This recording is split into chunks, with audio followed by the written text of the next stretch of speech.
Tonight at our meeting, I'd like to introduce the leader of the new Alberta Party, Mr. Greg Clark. Thanks, Brian. This microphone? All right. Well, thank you. Thank you, Brian, for the opportunity to be here tonight. Brian and I met for the first time in the legislature building. As I was going out, Brian was coming in. And he said, "You've got to come and talk to my group." And I said, "Absolutely, name the time," and here we are. So thank you for the opportunity, and I also thank you for the work that you're doing on behalf of people who are underrepresented, often unrepresented entirely in the democratic process. And I think it is incredibly important, the work that you're doing, so thank you for that. And I really appreciate all of you coming out tonight. My name is Greg Clark. I'm leader of the Alberta Party. I've been leader of the party for about 18 months now. I joined the Alberta Party because I wanted to be a part of a party of Albertans that wasn't overly focused on partisan politics, that moves away from these notions of left and right. And that's really what I believe the Alberta Party is. One of my colleagues here is here tonight, Gil. Gil used to be a Conservative. I used to work for Lawrence Decor. We've got members on our board of directors who used to be New Democrats. We've got someone organizing for us who used to be a member of the Wildrose Party. We've got people who used to be members of the Green Party. That's Alberta, and that's who the Alberta Party is. So we really ran candidates for the first time in the 2012 election. We're running again here in this upcoming election. And I think what we see in Alberta is a real democratic deficit. A real lack of true democratic choices. And what's missing now in this province is not just a better opposition. What's missing is a better government. So in this general election coming up, which is coming up far too soon, because I believe Jim Prentice is going to call an election here within the next couple of months. I think that, and he's going to do that, and he's going to break the fixed election date law. He's going to do it because he doesn't want a fair fight. He wants to get the opposition weak and divided, and he wants to renew his mandate for another 4 years or perhaps less, because I think we're about to see some pretty drastic change in this province. But let me just back up a bit and tell you a little more about who the Alberta Party is. We're founded based on 6 core principles. The first is prosperity. We very much believe that if you work hard, you have a good idea, if you're honest, you should be able to benefit and prosper from the work that you do. But we believe in shared prosperity. We believe that people should not get ahead just based on who they know, but what they know, and those that have less, they need a hand up. That's what the Alberta Party believes is very important, is that sense of shared prosperity. We also believe in fiscal responsibility, or what I like to call fiscal discipline. We do see a remarkable amount of waste in this province. And our government often is focused on the wrong things. We don't see enough good value for money coming out of our provincial treasury. A great example of this is a report by the Auditor General.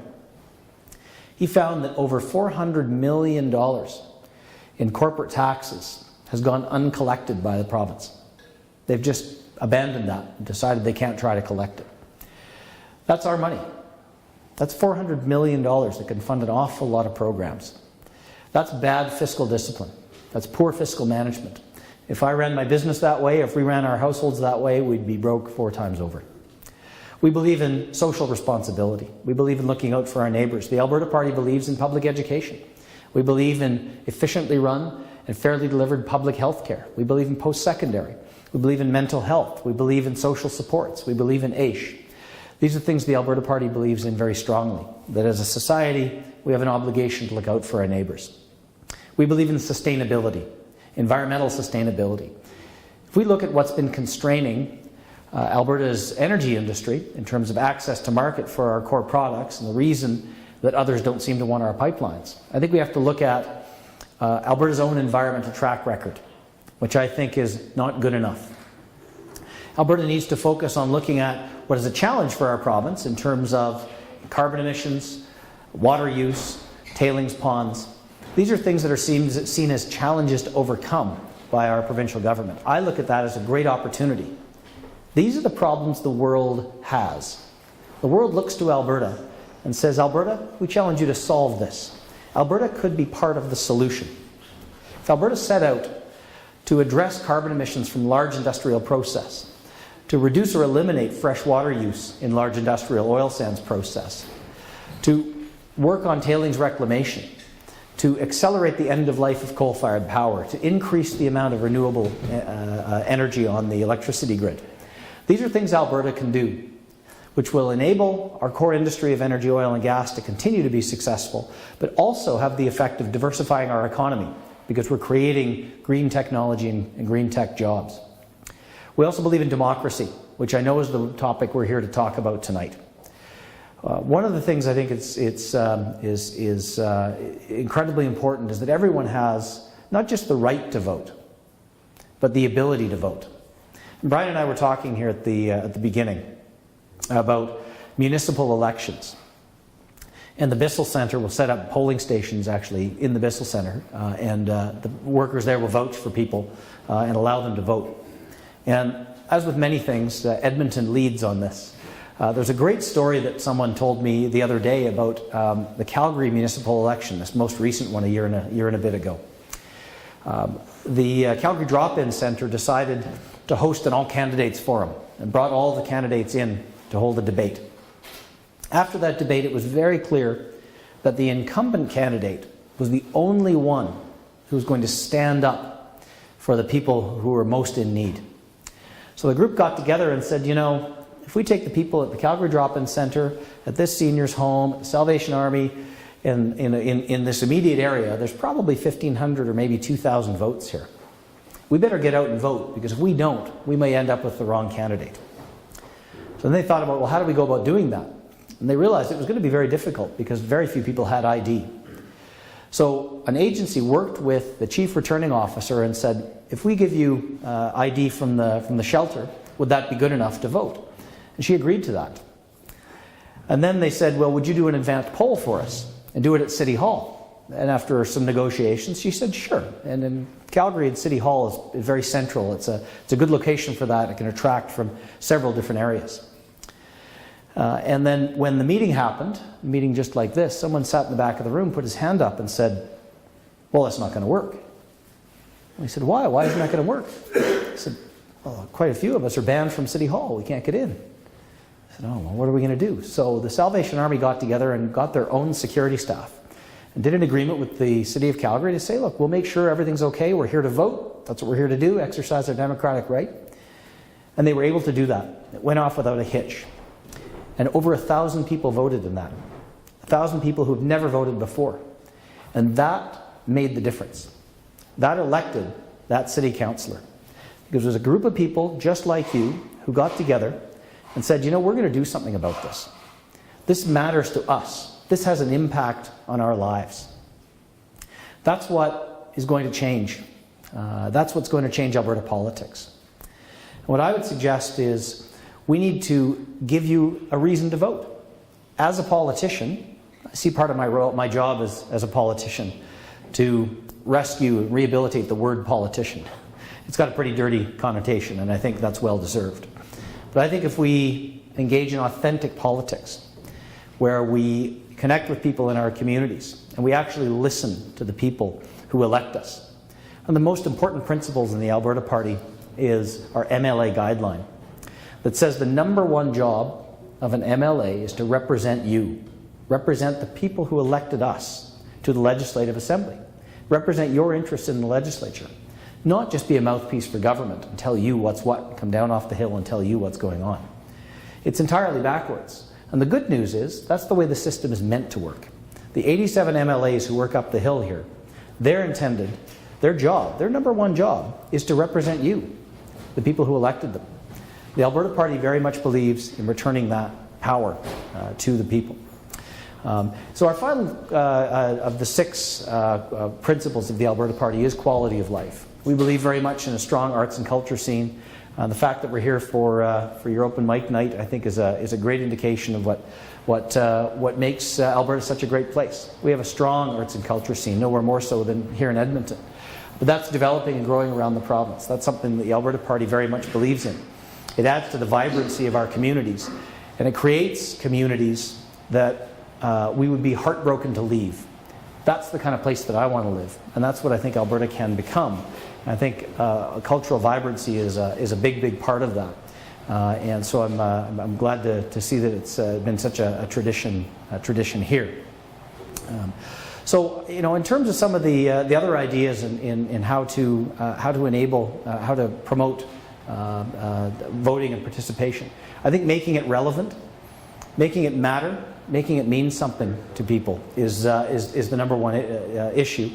And the other then is simple accessibility. So, you know, Brian, I really like some of the ideas around expanding access to polling stations. As usual, municipal politics is leading the way. So let's put more polling stations in more places. Let's have more mobile polls. Let's go reach out to different communities and make sure that people can vote. As opposed to what seems to be happening, there seems to be on the provincial and federal level even more barriers going up to democratic participation. And I think that's wrong, and I think that's something that we need to change. So we're about to go into an election. You have an opportunity here to exercise your democratic right. What I encourage you to do is to get involved. Know who your candidates are. Talk to them. Approach them. Make sure they know who you are. Ask them hard questions. Let them know what your issues are. And don't take no for an answer. Make sure you reach out to them. Invite them to your communities and see who shows up. And then decide based on that who you're going to vote for. Who's going to give you the best voice. I believe that in this election, we're going to see a significant change in the Alberta legislature. This next election, which I think is coming up here in the next couple of months, is not going to be about who the next government is. I think that die is cast. What this election is going to be about is who's the next opposition. Who is going to stand up and hold this government to account? And more than that, who's going to become the government in waiting? Who has the opportunity to ultimately govern, ultimately change government in this province? Because what Alberta needs is to get into a natural cycle of democracy, to get a fresh set of eyes on some of these old challenges and old problems. So what you're going to hear, I think, is a lot of negativity. A lot of things are really tough, things are really terrible. And when you hear that, the first people who are impacted are the ones who can least afford to be impacted. So I think we're going to see some pretty significant and brutal cuts here in this next budget in the next month. Then we're going to see an election, and what we need is a strong opposition to stand up to the PC party. But we also need to elect a party that has the possibility of governing one day, and governing one day soon. So I believe that is the Alberta Party, and I really appreciate the opportunity of being here tonight. With that, I'll say thank you and open it up to any questions. Thanks.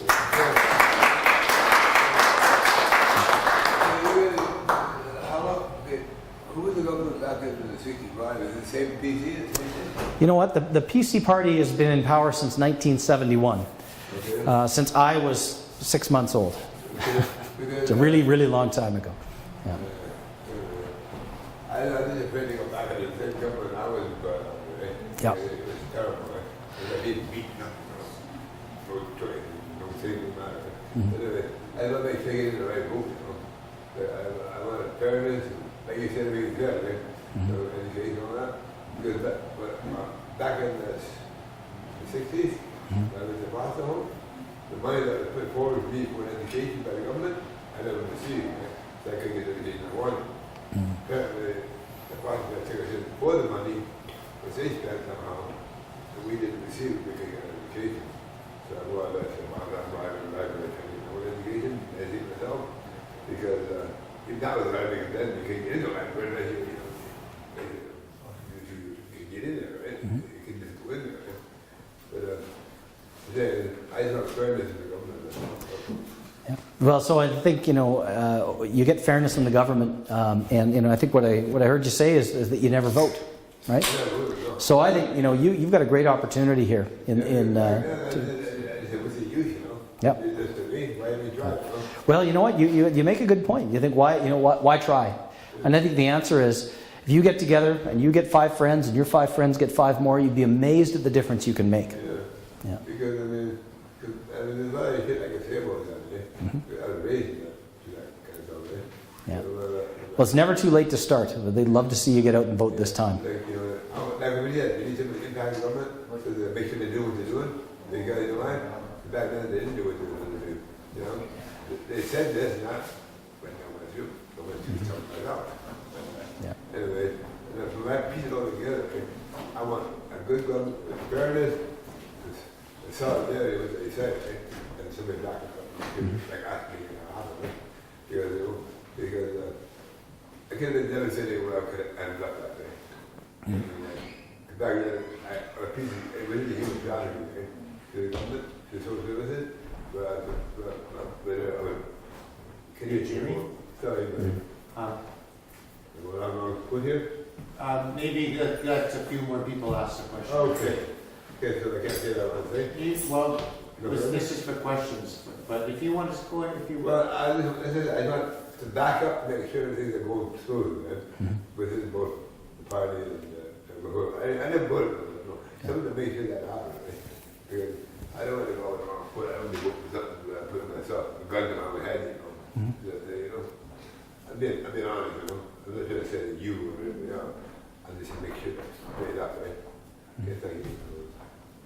That's all I'm saying, Yeah, no, you're exactly right. And the role of government is to make sure that services are delivered fairly and that people are treated fairly. My uncle was a service in Churchill, right? And I was in front of a building one day, just by accident, I was around the corner, I followed out at Penn Ages to the Churchill Square. I looked at my uncle's statue, so we took the guy's statue, right?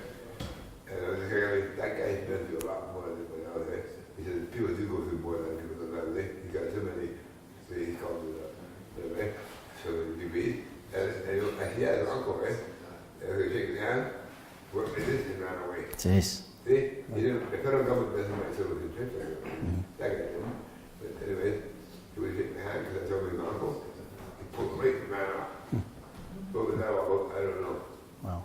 Well, thanks for sharing that, Jim. I appreciate it. We'll take another question there. Subsidized housing and minimum wage are directly relevant to the board. No. So, have you worked out specifics for the Alberta? You know what? We're going into a policy convention here third week of February, so we're going to talk about some of those kinds of issues. My answer is, up until very recently, of course, Alberta had the lowest minimum wage in Canada. And how often do you hear? Alberta is the only province in Canada not to have, for example, a renewable energy strategy. In answer to your question about subsidized housing, I want to make sure that whatever model we follow, we're subsidizing the individual, not the landlord. And I think that's really important. I guess, to be clear. Publicly owned housing that amounts to a subsidy by keeping the rates down. The reason I raise it is because you would know this. We have the highest inequality in Canada. Yeah. And Peter Lougheed said, what good does it do the person on fixed income when their rent goes, this was back in the midst of the boom in about, 2003 or 4, something like that. What does it do for the person on fixed income whose rent leaps up $200 and $300 and $400 in the space of a couple of years because everybody that's working in the oil patch can afford these high prices? And there's so many people move here. But people on fixed income, so we've got a whole bunch of people left behind. We do. Despite all the prosperity for the top that happen to land the jobs for Fort McMurray or related stuff in the oil patch. Yeah. I think so. Alberta has, as I'm sure you know, the highest wealth disparity, the biggest gap between haves and have-nots of anywhere in Canada, and I think it's wrong. And I think one of the ways that we deal with that is a progressive income tax. That has to be one of the tools, where if you make less, you pay less. I think that's only fair. And if you make more, you pay more. The other nice benefit of that, of course, is we smooth out some of the ups and downs in the funding. And that's something we should have done in this province a long time ago. I've been an opponent of the flat tax from the very beginning. So I think that those are I think some of that's very much a cornerstone of the Alberta Party's economic plan. And I also we don't believe in a sales tax for similar reasons. Because it disadvantages those least able to pay. If you have a lot of money, that extra few percent doesn't really matter. But if you don't, boy, that has a big impact. A big impact, yeah. A couple things. One thing about sales tax, the disadvantage is the economy goes sour, people are buying things, you're not raising the revenue that you think you would. That's right. Two questions. The Alberta Party, is it fielding candidates across the province, or is it looking at particular ridings? Yeah, our goal is to run 87 candidates, but we're more interested in quality than quantity. One thing we won't do is drop in a candidate who has no connection to a community. And I think that really hurts a lot of other parties, frankly, and over the long term, you're not really able to develop a relationship with that community. And we will, in this election, we're going to focus in areas where we think we can elect Alberta Party MLAs, because I think this is a multi-election process for us. And one other thing, with the Wildrose members crossing the floor, combined with the PCs, are you sensing that the outcome of that could be even greater voter cynicism, thereby sort of perpetuating the one-party state that we have here? I think it's a big risk that we see more voter apathy and cynicism as a result of that. However, what I've seen is a remarkable number of people who had been Wildrose supporters saying, I put in all those hundreds of volunteer hours to build the Wildrose Party, not to build the PC Party. So, there are a lot of people in Wildrose, I think, who are quite moderate, actually, who wanted something different in the PC Party. And I think a lot of them are going to find a home with the Alberta Party. We've already started to see that. Equally, we see a lot of people who had traditionally supported the PCs saying, well, wait a minute, that doesn't fit my party either. I've done all this work not to just be taken over by the Wildrose. And you're also starting to see it, I think, from the centrist, from the Liberal side as well. So I think that really is what the Alberta Party was intended to be all along, was that moderate party. And I think we're starting to see a lot of that, happening kind of behind the scenes. More of that was going to come out here in the next few weeks and months as we get closer to the election. We start announcing candidates. I think you'll see that a lot of them have a history of working with other parties, and a lot of people have no political history at all. They're looking for a new political home, and they're finding it with the Alberta Party. So I think we are going to surprise some people here in this next election. So, question? I'm curious to know what your party's stance would be on public or private ownership of the utility companies versus, they used to be set up as a public entity. Mm-hmm. Since, my contention of concern, we were told that privatization of utility companies was supposed to bring in competition that would drive the prices down, which it did not. And instead of letting that market fizzle out when the customers would no longer be able to pay their exorbitant prices, that they would be out of business. But instead, the government has stepped in and given interest-free loans to impoverished people that just add to their burden of debt.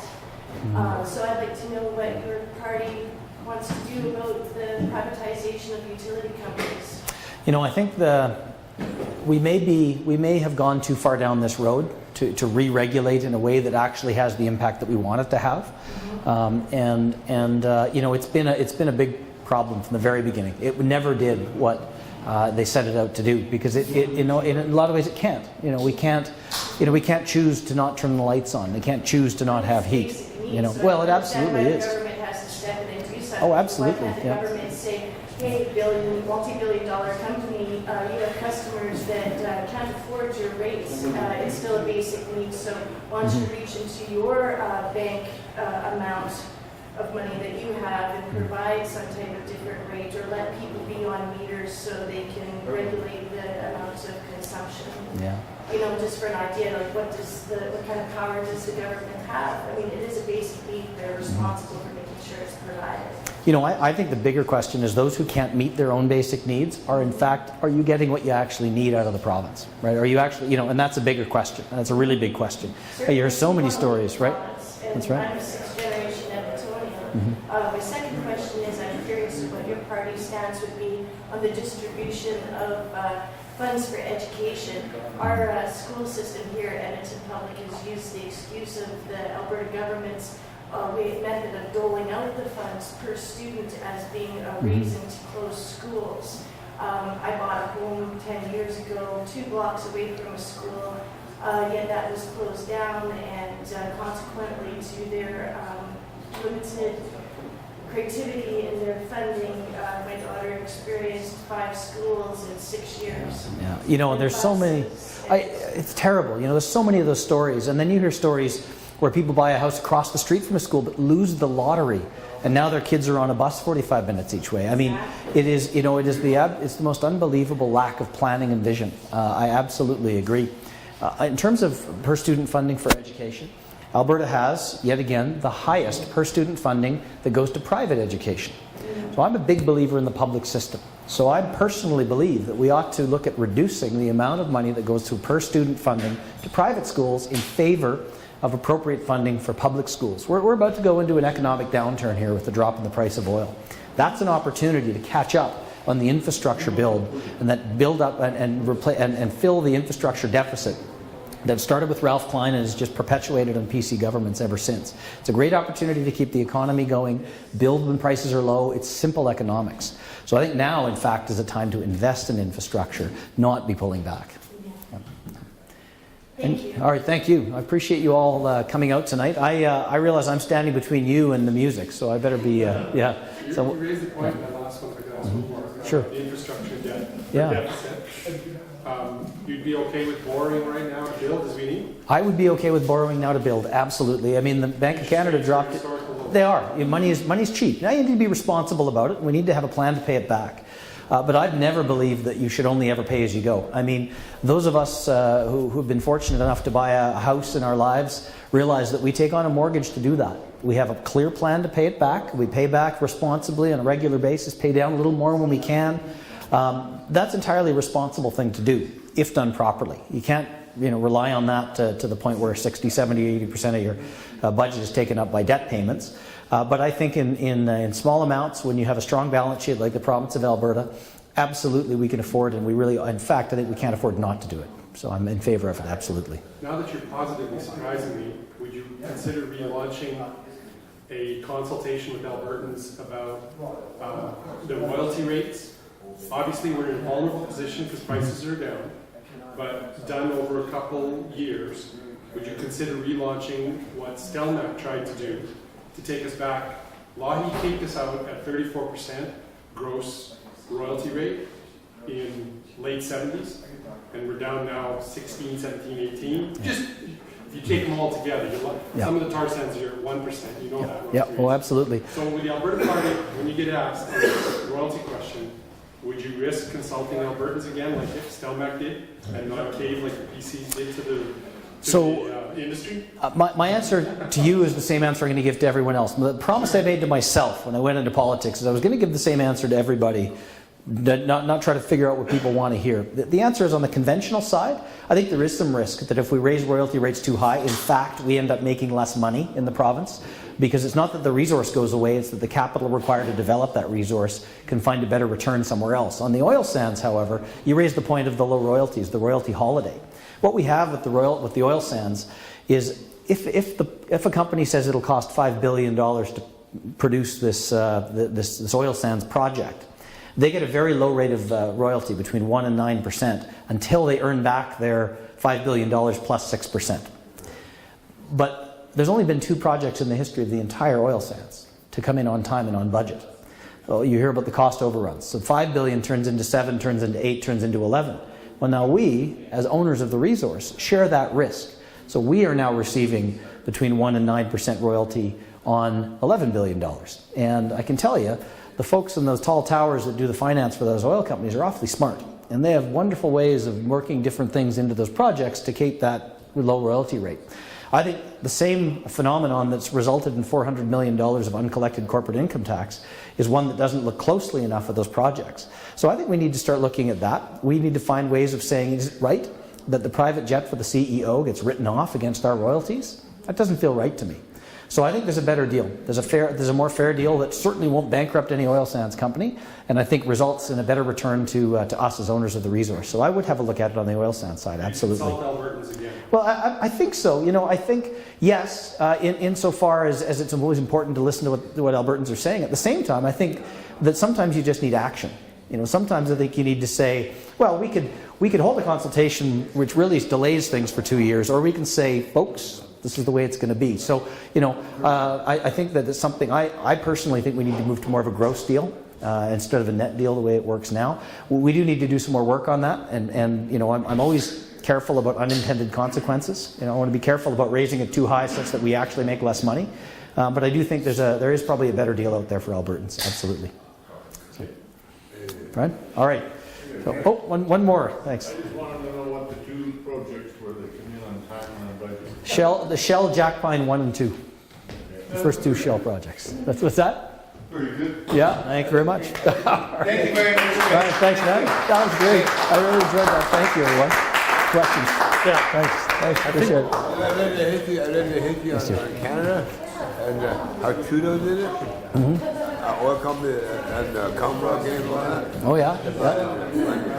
And he was doing it. But stuff like that. I think like everything, like a capital of Alberta, right? So we think have the Commonwealth here. I remember, I was here. I grew up in Calgary, but I came up and I remember that. I was about 7 years old. Yeah. Yeah. But the thing is, we need that money coming in.